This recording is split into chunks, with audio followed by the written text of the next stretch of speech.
பாருங்கள் நல்லா டேஸ்ட்டான ஈரல் கிரேவி எப்படி செய்து பார்க்கலாம். அதுக்கு பாருங்கள் தேவையான அளவுக்கு எண்ணெய் ஊற்றிக்கலாம் ஒரு வடை சட்டியில். அப்புறம் பாருங்கள் வெங்காயம் பச்சை மிளகா சேர்த்துக்கலாம். அப்புறம் பாருங்கள் வெங்காயத்தை நல்லா வதக்கிடுவோம் நம்ம. அடுத்து இஞ்சி பூண்டு பேஸ்ட்டை சேர்த்துக்கலாம்.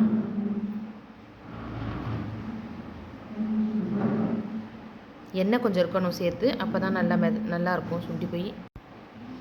அடுத்தது பாருங்கள் நம்ம ஈரலை சேர்த்துக்கலாம். கொத்தமல்லி தழை சேர்த்துடலாம். தக்காளி பழம் சேர்த்துடலாம். இஞ்சி பூண்டு வணங்கினோடனே ஈரல், தக்காளி, கொத்தமல்லி தழை, மஞ்சத்தூள், கொஞ்சம் மிளகாத்தூள் சேர்த்துக்கலாம். அப்புறம் மிளகுத்தூள் சேர்த்துக்கலாம்.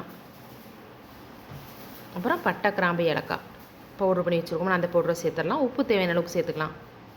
தண்ணி தேவையான அளவுக்கு ஊற்றிக்கலாம். கொஞ்சமாக ஊற்றினா போதும், சீக்கிரம் வந்துடும். கோழி ஈரல் தான்.